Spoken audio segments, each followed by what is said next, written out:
O fim do mundo está próximo.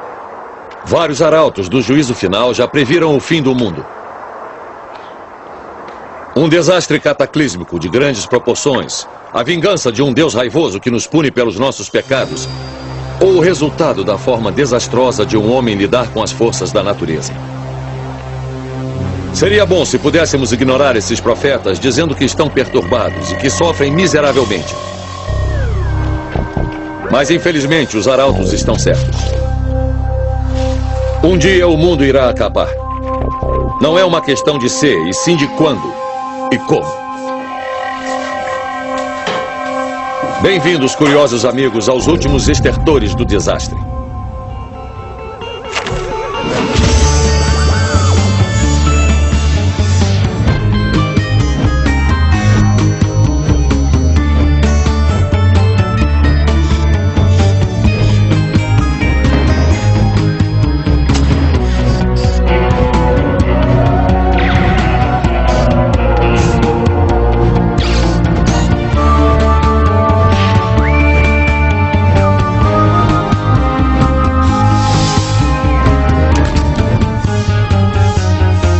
Ciência em 10 atos.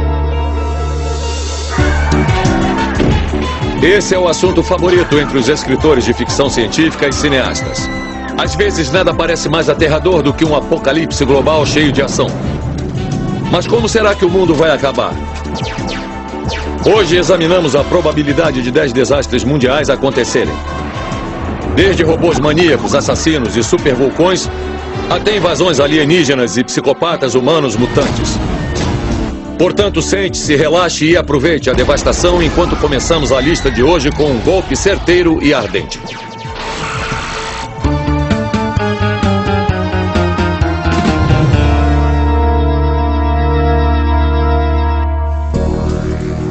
A Terra é regularmente atingida por resíduos cósmicos. Não perguntamos se seremos atingidos, mas sim o quão terrível será a pancada. Da última vez que um asteroide gigante bateu há 65 milhões de anos, ele causou a extinção dos dinossauros. Da próxima vez, pode ser a nossa. O B-32 está logo ali. As consequências são tão terríveis que uma das principais atividades da NASA é manter esses asteroides mortíferos sob observação. Hoje rastreamos aproximadamente 1000 asteroides próximos e várias centenas que consideramos potencialmente uma ameaça, mas ainda existem literalmente centenas de milhares de asteroides a ser descobertos. Assim sendo, ninguém sabe dizer ao certo quando o próximo impacto poderá acontecer. Ameaçador são os objetos desconhecidos, ou mesmo os bem conhecidos. Um ótimo exemplo é o asteroide 1950DA. Ele tem uma possibilidade de 0,3% de colidir. E essa possibilidade é, na verdade, pouco menor do que a de sermos atingidos por um objeto desconhecido do mesmo tamanho. Então, o que aconteceria se um estilhaço cósmico colossal viesse em nossa direção? Há alguma coisa que possamos fazer para detê-lo? Bem, há várias técnicas que já foram discutidas para desviar um asteroide. Acho que essa é a ação mais provável caso um asteroide venha em nossa direção. A técnica exata, é claro, é a questão central de alguns estudos e debates. Poderíamos tentar jogar algumas bombas atômicas nele, mas quem sabe se iria funcionar. Se não funcionasse, seria boa noite, pessoal. Bom, conseguimos algumas informações aqui. Parecem estar mais próximos do que dizem. Quando um asteroide cai, ele causa uma explosão inimaginável. Ergue-se uma enorme coluna de destroços e cinzas são lançadas a quilômetros na atmosfera. Centenas de milhares morrem instantaneamente, enquanto a área ao redor é incinerada. Surge uma cratera que pode ter 10 vezes o tamanho do que causou o impacto. Então essa cratera pode ter, digamos, 3 ou 5 quilômetros de diâmetro. Os enormes efeitos do choque podem estender-se a raios de 10 a 20 vezes maiores que isso, esmagando uma área do tamanho da Virgínia, por exemplo. O pior é que é bem possível que a atmosfera da Terra simplesmente pegue fogo. É claro que isso é uma coisa muito ruim, pois haveria queima instantânea do carbono em várias formas de vida. Mas pode ser que isso não aconteça. Pode ser que nossas horas finais sejam lentas e agonizantes. Se o grande asteroide, digamos, de alguns quilômetros de extensão, caísse na Terra, ele levantaria uma grande quantidade de poeira e de detritos. E teríamos efeitos climáticos globais. Para os poucos infelizes que sobrevivessem ao impacto inicial, seria um inferno na Terra. O pânico e o caos social acompanhariam os desastres mais impressionantes. Uma enorme onda causaria terremotos imensos que destruiria cidades. O clima seria como tomar uma ducha em um hotel barato. Ou quente demais, ou frio demais. Se terminaria em fogo ou gelo é uma pergunta a fazer.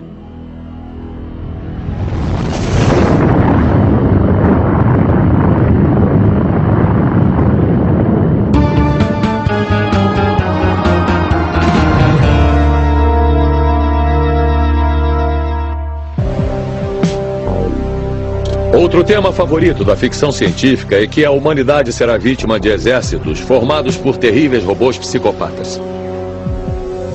Destituídos de emoções e moral e armados até os dentes com armas mortais e raios fulminantes futuristas, estes maníacos de metal rapidamente farão carne moída de seus criadores humanos. Mas será que isso é uma probabilidade realista? O que os cientistas estão fazendo de realmente revolucionário nas áreas de robótica e inteligência artificial? Não, este não é um temível androide homicida. É o Toddler, uma criação dos pesquisadores do MIT. Pode não ser muito bonito, mas ao contrário de seus companheiros robóticos, esse carinha consegue, na verdade, sentir seu ambiente. E ele ensina a andar. Eu me interesso pelo modo como os humanos aprenderam a andar. Estamos construindo uma máquina que parece e anda como um humano. Esse robô é capaz de aprender a andar sem qualquer conhecimento prévio de controle em apenas 20 minutos, usando algoritmos de aprendizado para máquinas. Se gerenciarmos sua dinâmica e o poder de aprender, será a solução para problemas clássicos sobre a dificuldade de controle. Embora o Toddler já quase ande sem fraldas, outros pesquisadores do MIT estão desenvolvendo tecnologias para criar modelos mais avançados fisicamente. Esse é o Domo, outro robô do MIT. Ele é programado para fazer coisas muito especiais. Agora está procurando rostos. De acordo com seus criadores, em breve androides como esse serão amplamente utilizados. Daqui a 20 anos poderá ser muito comum ter robôs entre nós. Então precisamos descobrir qual será a nossa relação com eles. Relação com robôs? Eu sou estranho. Pode parecer forçado, mas não podemos esquecer que os robôs já estão entre nós. Os robôs tocam música, jogam tênis, servem comida, constroem carros, realizam operações, navegam no espaço sideral, exploram Marte, lutam guerras. Para alguns cientistas já está acontecendo. Olá, professor Warwick. Kevin Warwick, professor de robótica da Universidade de Reading, decidiu partir para o outro lado. Ele decidiu se tornar um deles. A principal inspiração é o que a inteligência das máquinas tem a oferecer. E dizemos, eu quero um pouco disso. Eu fiz um implante, o primeiro desse tipo. O que aconteceu foi que ele interagiu com um computador do meu edifício. Rapidamente, eu o considerei parte de mim. Naquela época, minha mulher ficou preocupada. Ela sentiu que havia 3 pessoas no casamento.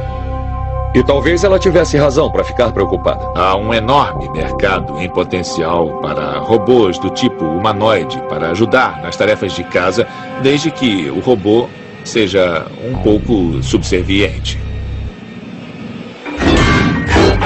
E aí está a questão. Quando os robôs ficarem mais espertos, será que se satisfarão em continuar a ser escravos de seus donos humanos? Ripley, o que há de mais moderno na inteligência artificial, consegue ouvir, ver, lembrar-se do passado e até entender instruções verbais. Olhe para a mesa. Não posso, por 2 razões. Olhe para a mesa. Bem, mais ou menos. Então, quem está no comando? Geralmente as pessoas pensam nos robôs como máquinas autônomas que têm sua própria mente, própria vontade, capacidade de agir. E então, o que é um piloto automático? Onde ele se insere? Até doutores e pacientes põem a responsabilidade sobre as máquinas. Então, o que o Ripley pensa disso tudo? Vocês todos vão morrer. Ok, pessoal, este aqui é o Robbie. Robbie é um robô doméstico de primeira geração. Pode ser que até em nossas casas não estejamos a salvo da próxima geração de androides.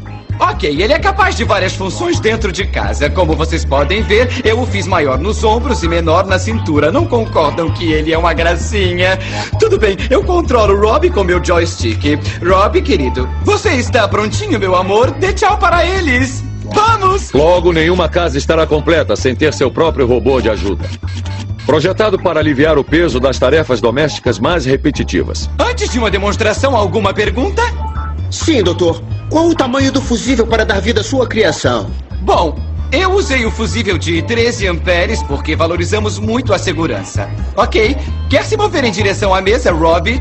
Mova-se, Rob, vire-se, Rob. Mova-se, Rob, vai em frente, Rob, vire-se, Rob.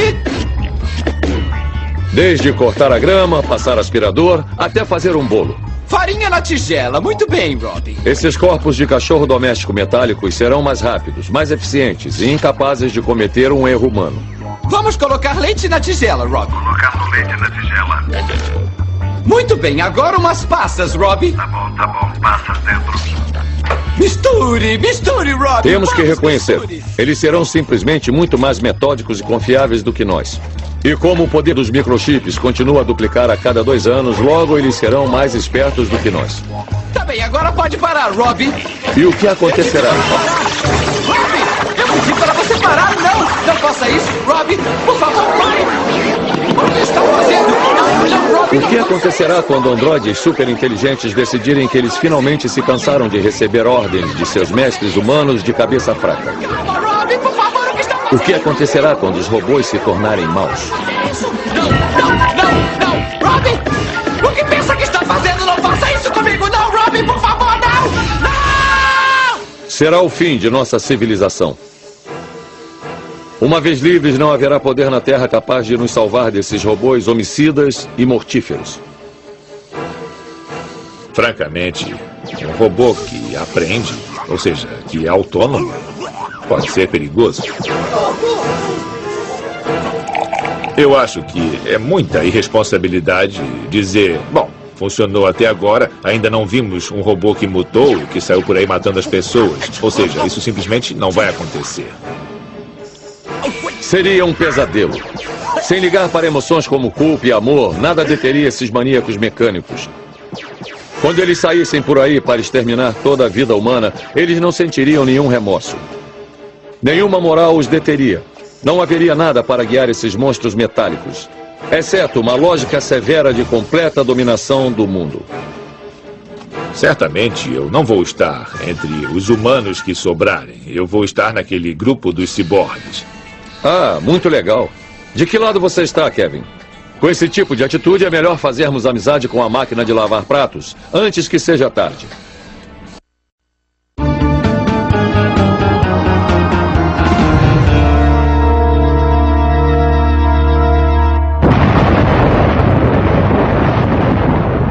Uma erupção vulcânica é uma lembrança aterradora do poder violento da natureza, e essas enormes explosões têm consequências mundiais. Quando o Monte Tambora explodiu na Indonésia em 1815, ele lançou tantas cinzas na atmosfera que mudou o clima da Terra.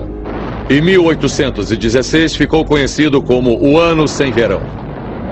Mas comparado a um terrível supervulcão, até o Monte Tambora pareceria com uma espinha espremida na face da Terra.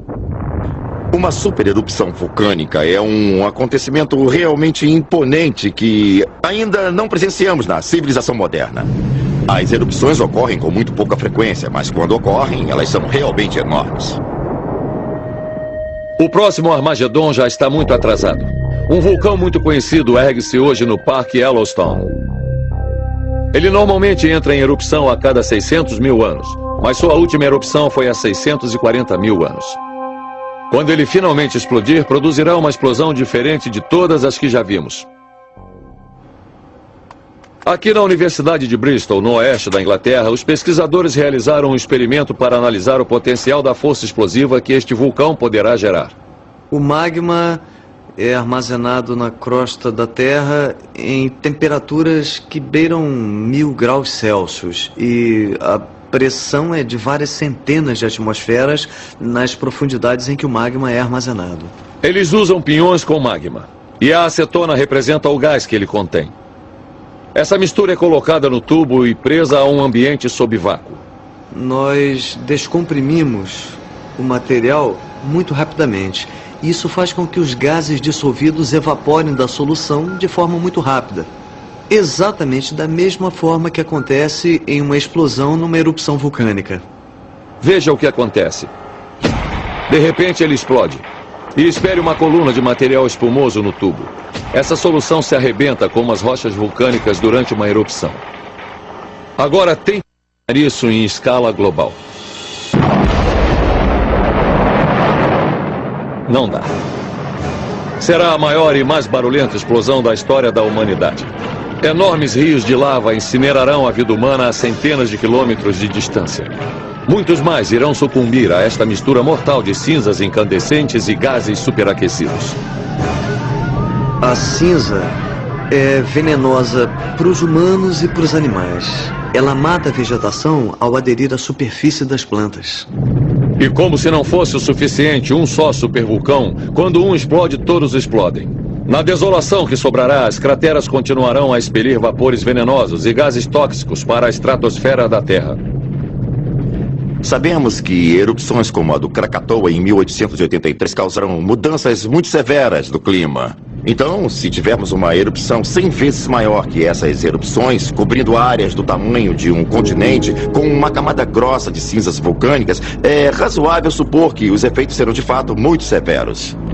Tão severos que alguns cientistas acreditam que acabarão com toda a vida sobre o mundo. Há provas de que já houve períodos de enormes erupções de lava no passado da história da Terra, o que poluiu o planeta com muitos gases vulcânicos. Eles coincidem com alguns dos maiores acontecimentos de extinção em massa da história da Terra.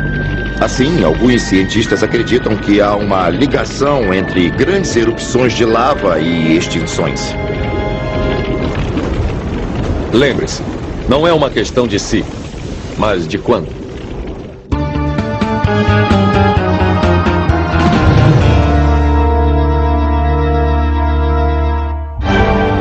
Esse é o cenário de tantos filmes B dos anos 50. Uma frota de discos voadores hostis emerge do espaço sideral trazendo alienígenas hostis loucos para aniquilar os humanos. Mas antes de você ignorar essa possibilidade e achar uma fantasia paranoica ou um caso de crise de nervos pós-Guerra Fria, leve os fatos em conta. Temos centenas de milhares de estrelas em nossa Via Láctea. E em 1900 pensávamos que ela era o universo inteiro. Mas já em 1920 as pessoas já tinham se dado conta de que aquelas manchinhas que vinham nos seus telescópios não estavam relativamente próximas. Elas eram, por assim dizer, outras Vias Lácteas, outras galáxias. Agora sabemos, graças ao telescópio Hubble, que o número de galáxias visíveis é de uns 100 bilhões. Mesmo assim, conseguimos ver só um pontinho do universo. Dada a vastidão do espaço, a vida alienígena inteligente não é somente provável, mas certamente inevitável.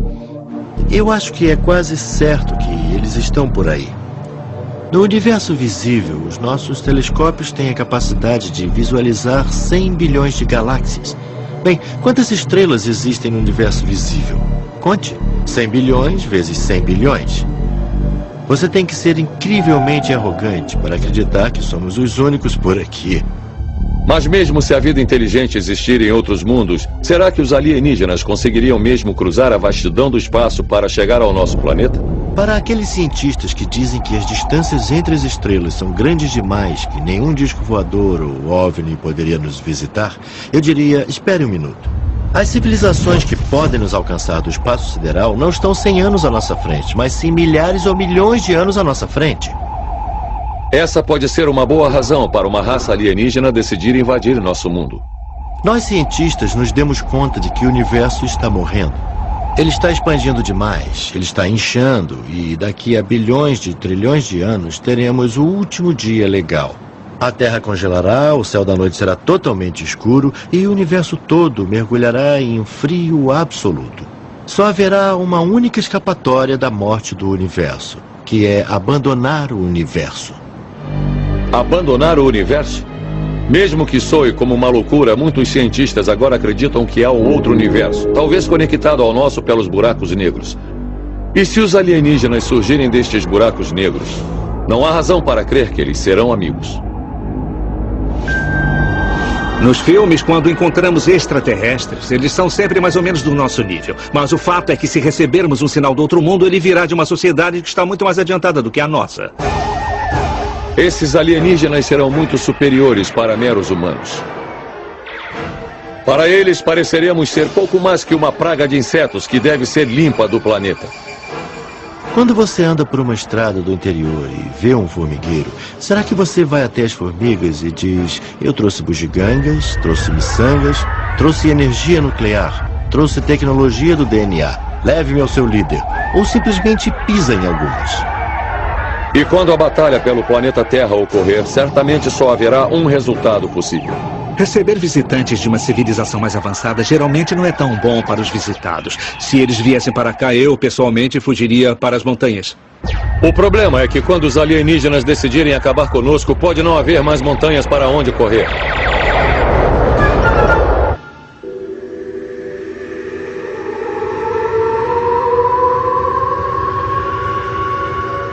Embora a ameaça de invasão alienígena pareça improvável, nosso próximo apocalipse pode estar muito mais perto. Fique abrigado, que o frio está chegando.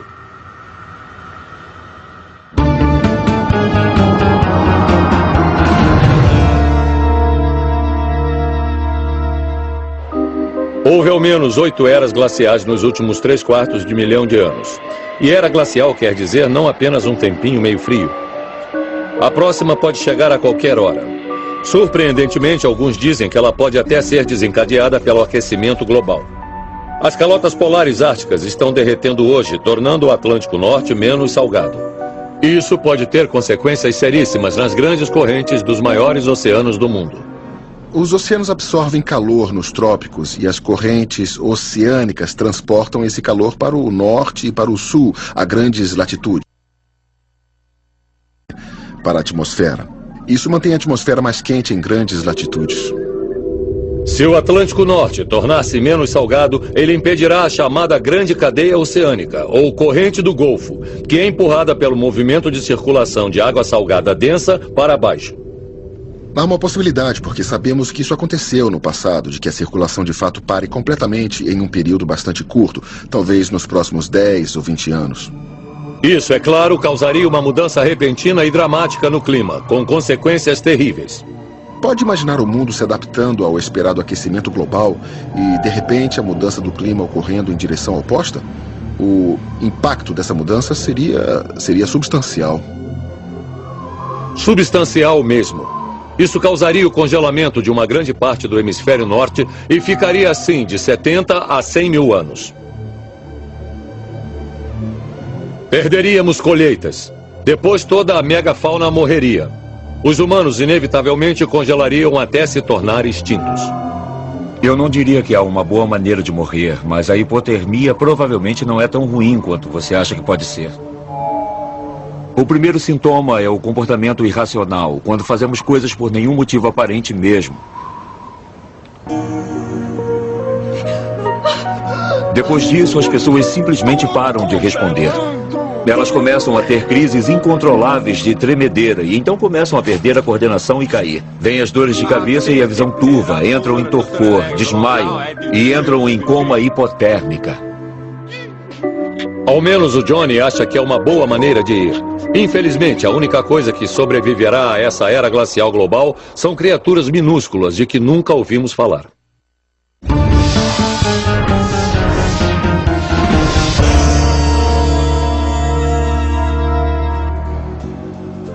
Em uma famosa palestra em 1959, Richard Feynman, um físico ganhador do Prêmio Nobel, previu que um dia os cientistas seriam capazes de criar máquinas microscópicas a partir de um único átomo. Esses minúsculos robôs atômicos seriam capazes de reorganizar outros átomos para transformar a matéria em um nível atômico. 31 anos depois, uma equipe de pesquisadores deu o primeiro passo para realizar esse objetivo quando ganhou um prêmio Nobel por escrever em IBM.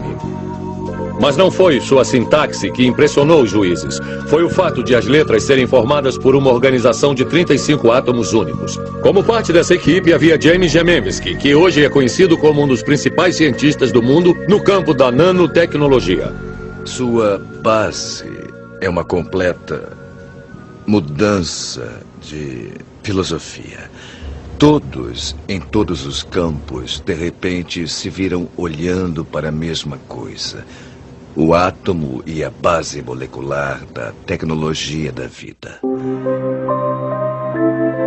Isso exige grande dedicação e você tem quase que viver dentro dessa coisa pequena, essa coisa minúscula que você nunca vê, e isso te deixa louco. Através da nanotecnologia, os cientistas serão capazes de reinventar a natureza completamente, de maneiras e em proporções nunca vistas antes. Sabe, eu tenho um sonho nanotecnológico. É uma nuvem.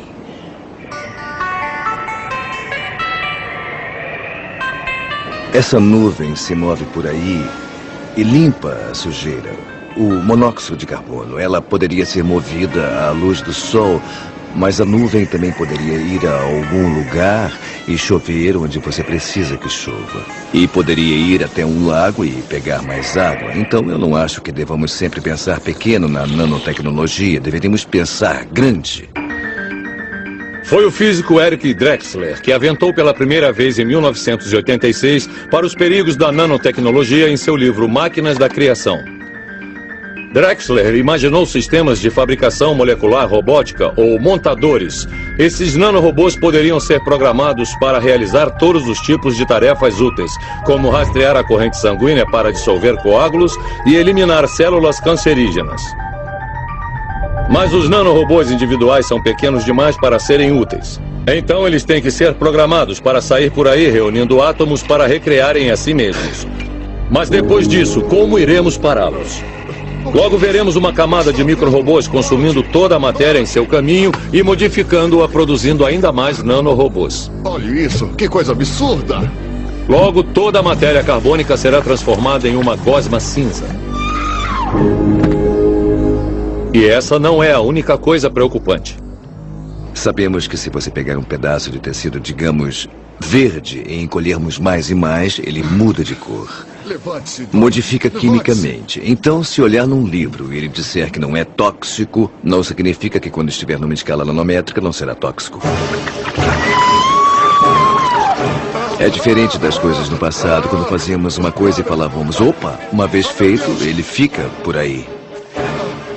Nossa única esperança é que os cientistas não metam os pés pelas mãos. Um copo de uísque é uma das melhores coisas. Ele mistura os neurônios e aí você consegue reconfigurar seu cérebro. Está pronto para a nanotecnologia. Ele reconfigura seu cérebro em um novo padrão. Eu só queria um cappuccino. Meu Deus.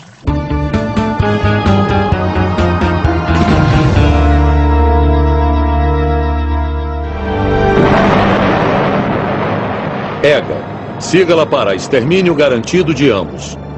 Foi essa política que os Estados Unidos e a Rússia seguiram na Guerra Fria, em busca de tornar o mundo um lugar mais seguro. Isso levou o armamento nuclear a proporções enormes e a criação de um mecanismo de resposta imediata que já levou o mundo à beira de um extermínio nuclear. Hoje, estima-se que tenhamos, aqui nos Estados Unidos, aproximadamente 2.000 ogivas que podem ser lançadas em questão de minutos. E há um número comparável de ogivas nucleares na Rússia. Eu acho que as pessoas não se dão conta disso. Ela disse! Quando você Portanto, um enorme holocausto nuclear foi evitado somente devido à diplomacia de última instância entre os líderes políticos mundiais. Mas para acionar o cronômetro do juízo final não precisa de muito. Uma simples gafe diplomática basta. Ou bastaria um líder mundial com um temperamento desequilibrado. Lembre-se que o arsenal nuclear mundial está ali pronto para ser lançado a qualquer momento. E uma vez iniciado, será difícil impedi-lo. A guerra nuclear favorece aqueles que lutam mais duro e mais rápido. Assim, políticos cautelosos podem ser atropelados por generais de pavio curto querendo um ataque preventivo imediato. O presidente tem um auxílio militar ao seu lado a qualquer momento. E eles carregam uma mala chamada de futebol nuclear. Ela tem vários planos de guerra nuclear, mas o fato é que o presidente não é quem faz esse tipo de exercícios. Então, no fundo, os comandantes militares é que estarão dando as cartas, então. Exercícios de sobrevivência. A guerra foi lançada. Nos bunkers, os encarregados da execução dos planos de guerra estarão sujeitos a pressões inimagináveis. Já tivemos um número inestimável de leituras falsas de radar. Às vezes podem ser causadas por um bando de gansos e o comandante do sistema só tem alguns minutos para tomar essa decisão e determinar se é um alarme falso ou uma verdadeira ameaça. Há medo, porque o tempo fica tão pequeno e se não conseguirmos entrar em contato por telefone por alguma razão, poderíamos supor o pior. Nós dizemos, bem, eles não querem falar com a gente, então talvez tenham começado a atacar mesmo. Quem sabe o que a pressão pode fazer à mente de um homem? Provavelmente ele enlouqueceria de uma vez por todas. Minha mãe. Vamos morrer! Ai, meu Deus! Com cada explosão aérea atômica, a necessidade de reação aumenta rapidamente. Um momento de hesitação pode significar a perda de capacidade de contra-atacar. Em uma situação dessas, é certamente melhor prevenir do que remediar. Ih, minha caneta caiu!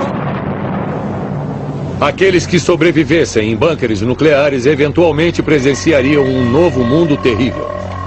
Uma enorme nuvem de escombros radioativos bloquearia o Sol e chuva ácida cairia em toda a Terra. Em poucos dias, com todos esses farrapos sendo forçados a entrar na atmosfera, nós veríamos os efeitos do inverno nuclear em todo o mundo durante semanas, meses. Duraria muitos anos. Eu não quero assustar as pessoas, eu não quero fazer as pessoas ficarem paranoicas, mas eu estou tentando fazer o que eu posso para convencer o governo dos Estados Unidos e o da Rússia a relaxar diante dessa situação tão tensa.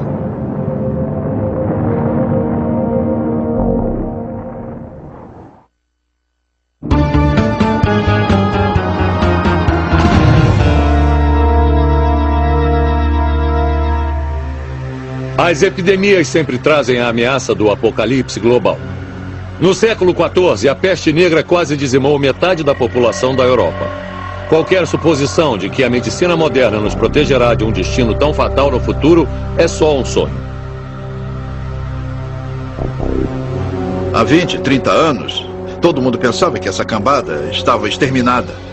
Sabe, antibióticos para combater as bactérias, a polio estava na mira, o sarampo também, nos livraríamos de todos eles. E eu acho que foi um pouco prematuro. Grande crença. A natureza inquisitiva do homem, ao invés de prover proteção a ele, aumentou a ameaça de epidemias. Mais pressão sobre o solo, mais pressão sobre as áreas de cultivo, mais pressão enquanto penetramos na mata e descobrimos mais vírus. Então eu acho que os vírus que surgirão serão piores. O maior terrorista é a mãe natureza. Alguns desses vírus são os piores patógenos, os mais mortais que já vimos por aí. Mas enquanto a ciência convencional afirma que os vírus mortais originam-se em outras espécies e aí passam para os humanos, alguns cientistas acreditam que a maior ameaça de epidemia pode vir do espaço. Observando o padrão das doenças e como elas surgem na Terra, eu diria que todas as novas cepas e subtipos de vírus têm uma conotação espacial. Se Chandra estiver certo, é possível que um asteroide um dia nos traga uma nova cepa mortal de vírus. Portanto, é possível que em algum momento do futuro exista uma cepa de vírus ou bactérias que nós não encontramos em nossa história evolucionária e isso causaria devastação total. E não há somente preocupação com epidemias mortais vindas do espaço. Novas armas biológicas mortais estão sendo desenvolvidas em laboratórios de todo o mundo. Cultos marginais e loucos apocalípticos podem estar desenvolvendo essas armas biológicas agora mesmo. Como bombas atômicas mortais são muito mais baratas de se produzir, as infecções com algumas partículas poderão significar uma morte agonizante e lenta. Só é necessário 1 minuto de loucura de um cientista distraído para liberar esse novo tipo de praga. E uma vez fora do laboratório, esse matador grotesco poderá se espalhar rapidamente. Em qualquer lugar do mundo, as infecções estão logo ali. Estamos nos mexendo por aí. Em 9 horas, um vírus chega em Londres ou em qualquer lugar. Ninguém estará a salvo. Esse assassino invisível mortal levará cidades inteiras a um colapso muito rapidamente.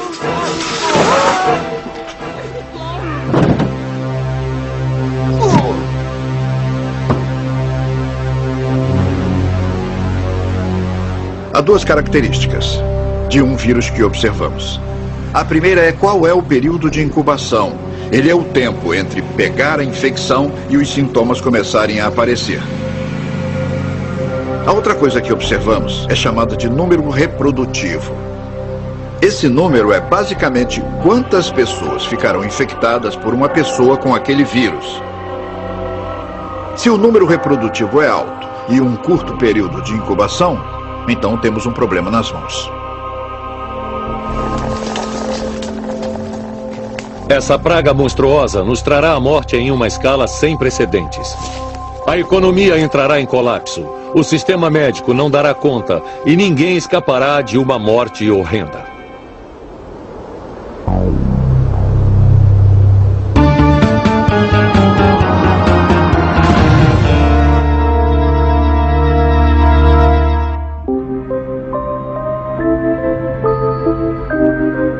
A vida humana é há muito tempo um dos mistérios mais profundos da ciência. A fusão do óvulo e do espermatozoide dá origem a uma nova vida. A vida determinada pela natureza e suas regras. Mas não por muito tempo. Eu não tenho dúvidas de que a engenharia genética sobre seres humanos acontecerá. A tecnologia é boa demais e as pessoas são instintivamente levadas a ajudar suas crianças e dar vantagens a seus filhos. Naturalmente, pais normais diriam, por que não posso fornecer ao meu filho algumas vantagens genéticas? Com o recente sequenciamento do genoma humano e a cópia genética dos seres humanos, hoje é possível isolar os genes responsáveis por várias características humanas. A tentação está em começar o processo de engenharia da nossa própria evolução futura. Todos os genes em um único organismo vivo na Terra são feitos de DNA. Se você puder dar a um rato um gene de uma água viva, que faça com que o rato brilhe no escuro, poderá fazer o mesmo com um bebê humano, embora eu não esteja dizendo que isso deva ser feito. É enlouquecedor para a mente dizer que qualquer propriedade biológica existente em qualquer lugar do mundo, em qualquer organismo, possa ser introduzida em um ser humano. Isso é muito incrível, fantástico. Os cientistas têm parte da culpa por sua falta de conhecimento, porque eles sempre querem ficar bem quietos. Eles têm medo que as pessoas entendam onde essa tecnologia poderia chegar e que elas realmente enlouqueçam. Nenhum cientista acadêmico racional admitiria desejar encontrar genes que serão úteis para a evolução. E, no entanto, isso vai acontecer como um subproduto do projeto Genoma Humano. Daí a questão se torna, quando tivermos o conhecimento, as pessoas utilizarão isto? Há muitos benefícios em potencial, como proteger as pessoas de doenças genéticas herdadas. Mas isso não para por aqui. Se você for passo a passo através desse processo, estará basicamente replicando a evolução, mas estará fazendo isso 1 milhão de vezes mais rápido. Sabemos muito mais sobre genes, por exemplo, que determinam atributos físicos. O outro tipo de coisa que está surgindo mais rápido do que pensamos são as características mentais. Hoje já sabemos de alguns genes que dão às pessoas a predisposição a pensar de forma certa. Pensar de forma certa? Prepare-se para um incrível mundo novo que está vindo por aí. Embora os cientistas aleguem ter preocupações morais sobre o melhoramento genético dos humanos, é certamente inevitável que alguém, em algum lugar, se utilize da tecnologia para seus próprios fins. O problema é que não há uma linha clara entre vencer as doenças e fornecer melhoramentos. Esses super-humanos altamente evoluídos seriam muito superiores aos seus humildes ancestrais. Mais fortes, mais saudáveis, mais inteligentes. Eles seriam tão diferentes de nós como nós somos das minhocas. Se assim for, o que os impedirá de pisar em nós? Os cientistas não querem acreditar nisso. Mas qualquer pessoa que estude genética se dá conta de que em 100 anos a espécie humana irá se dividir. E existirão pessoas geneticamente avançadas que serão muito diferentes dos humanos que nós somos hoje, por exemplo. Certamente tão diferente como o Homo sapiens é do Homo erectus, que são espécies diferentes e talvez muito além disso. Lembre-se de ter ouvido falar disso aqui. Bem-vindos ao ponto alto e cinzento de nossa contagem regressiva para o fim do mundo.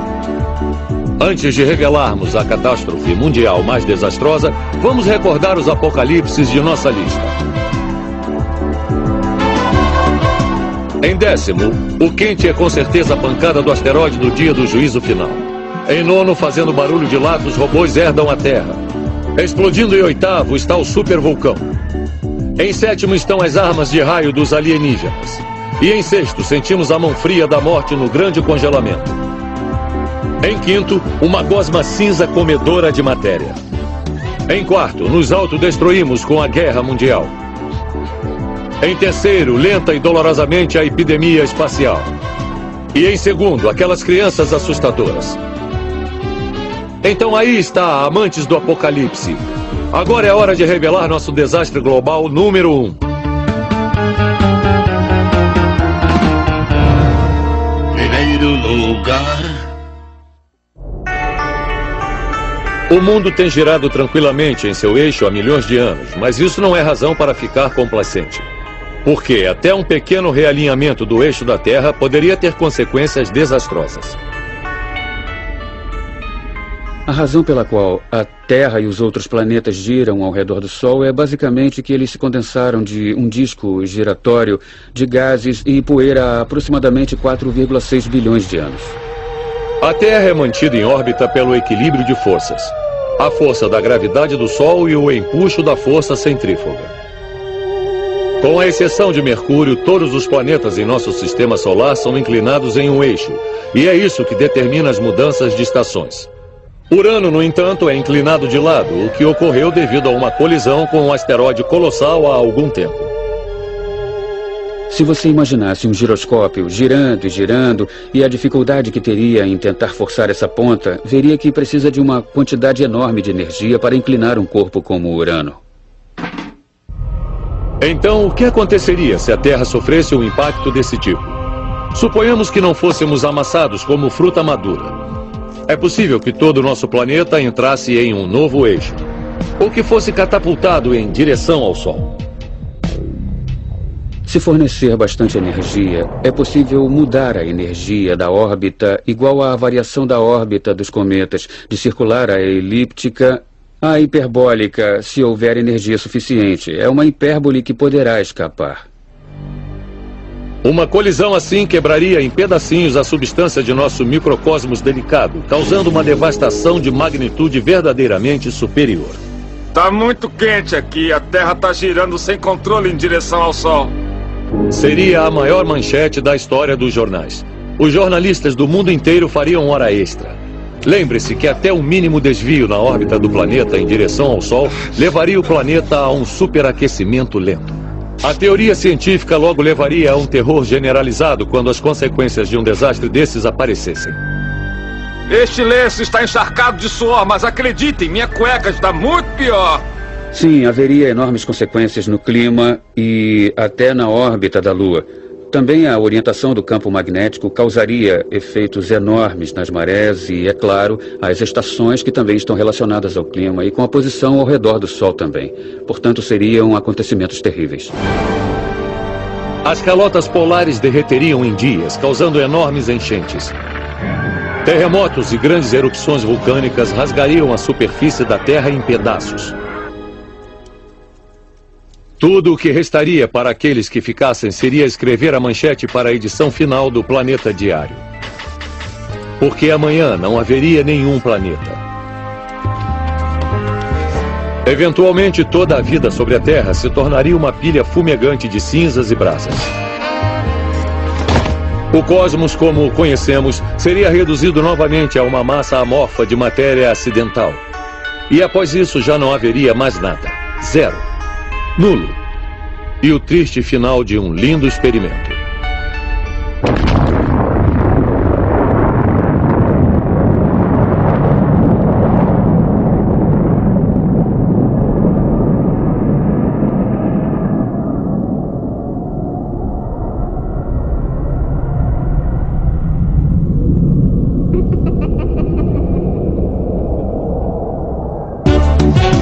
Versão brasileira Audiocorp.